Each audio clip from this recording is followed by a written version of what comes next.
SIR में तृणमूल के बांग्लादेशी दुधेल गायों पर वार। तारकाटा पार कर गांव में पहुंचते ही कई परिवार लापता। नदिया जिले की घटना से मचा हड़कंप। नदिया जिले में एसआईआर कार्य के लिए नियुक्त की गई बीएलओ अधिकारियों के खिलाफ अब गंभीर आरोप उठने लगे हैं। किसी ने तृणमूल के पार्टी कार्यालय में बैठकर फॉर्म वितरित किए तो कोई किसी निजी जगह पर लोगों को फॉर्म भरवाते नजर आए। इसी बीच नदिया जिले के कृष्णगंज प्रखंड के सीमावर्ती गांव होदो दिगंबरपुर मुस्लिम पाड़ा से एक अलग ही तस्वीर सामने आई। यहाँ आईसीडीएस कर्मचारी असीमा मंडल बीएलओ की जिम्मेदारी संभाल रही थी।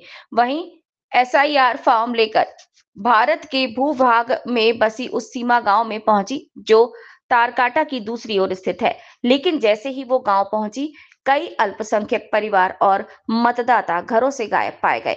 घटना कृष्णगंज के गोविंदपुर गांव पंचायत के हुदो दिगंबरपुर मुस्लिम पाड़ा की है और इस पूरे मामले की पुष्टि तृणमूल के बीएलए 2 एजेंट सुकुमार विश्वास ने खुद कैमरे के सामने की। उन्होंने कहा कि कई व्यक्ति बांग्लादेश चले गए हैं और वहां स्थायी रूप से रह रहे हैं। भौगोलिक रूप से गांव भारत बांग्लादेश की सीमा के पार एक विशेष स्थिति में है। गांव के बीच से एक संकीर्ण नहर गुजरती है। नहर के उस पार बांग्लादेशी परिवार रहते हैं और इस पार भारतीय।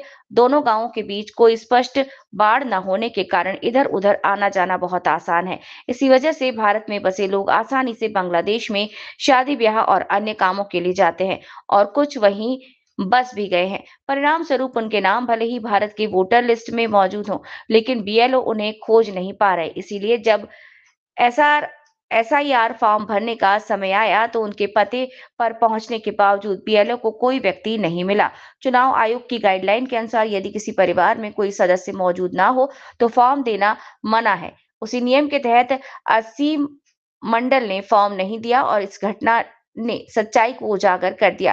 भाजपा के जिला नेता अमित प्रामाणिक ने कहा कि हम जो बात वर्षों से कहते आ रहे थे, भूतू या वोटरों की मौजूदगी, अब उसका जीता जागता सबूत हुदो दिगंबरपुर मुस्लिम पाड़ा में दिखाई दे रहा है। हम बीएलओ को धन्यवाद देते हैं जिसने चुनाव आयोग के नियमों का पालन करते हुए पारदर्शिता को सामने लाया। अमित प्रामाणिक ने यह भी बताया कि बांग्लादेश से आने वाले कुछ लोग घुसपैठिए हैं और आतंकी गतिविधियों में भी शामिल हैं। वहीं गांव के स्थानीय निवासी जटेंद्र बख्श मंडल से जब पूछा गया कि परिवारों के लापता होने का कारण क्या है तो उन्होंने सीधे जवाब देते हुए बचा। फिर भी उन्होंने कहा कि अगर वे यहाँ नहीं रहते या किसी दूसरे देश चले गए हैं तो उनके नाम हटाना उचित है। इस खबर को लेकर पूरे नदिया जिले में राजनीतिक हलचल मच गई।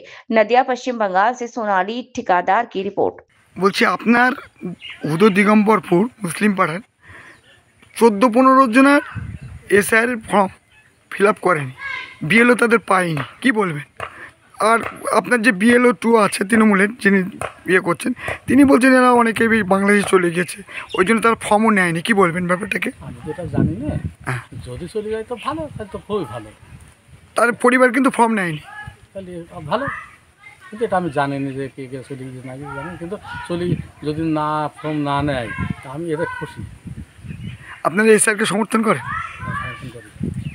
আপনার নাম? জ্যোতির্বক্ষ মন্ডল।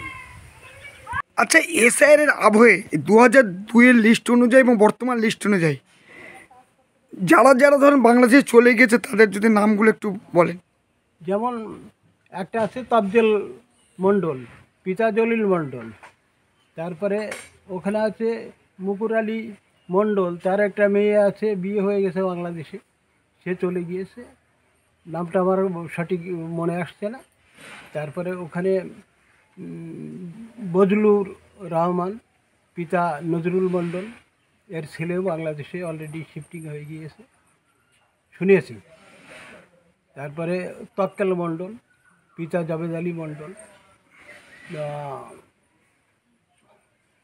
কালাম মণ্ডল, পিতা জাবেদ আলী, এও কোথায় গিয়েছে জানি না। তাহলে জালে বিএলও যারা আছে তারা তো গিয়ে তাদের বাড়িতে পায়নি? না না, পায় তাদের তো ফর্ম দেয়নি না। হুদো দিগম্বরপুর মুসলিম পাড়ায় তারকাটার ওপারে যে গ্রামটা রয়েছে সেই গ্রামের বিএলও গিয়েছিল এসআইআরের ফর্ম নিয়ে, অনেককে বাড়িতেই পায়নি। এ ব্যাপারে স্থানীয় যে বিএলও 2 অর্থাৎ তৃণমূলের বিএলও 2 আছেন তিনি স্বীকার করে নিয়েছেন যে তারা কেউ বাংলাদেশে বিবাহ সূত্রে চলে গেছে, কেউ থাকে না, বাংলাদেশে বসবাস করে। কি বলবেন? দেখুন, আমরা যেটা আশঙ্কা করেছিলাম ঘটনা সেই দিকেই ঘটতে চলেছে। স্পেশাল ইন্টেন্সিভ রিভিশন এটা একটা রেগুলার প্রসেস ইলেকশন কমিশনারের। তা সেক্ষেত্রে BLO 2 বা BLO এদের সঙ্গে গিয়ে সেই বাড়ি বাড়ি গিয়ে ফর্মগুলো দেবে এবং ভোটারদেরকে যাচাই পর্ব চলবে।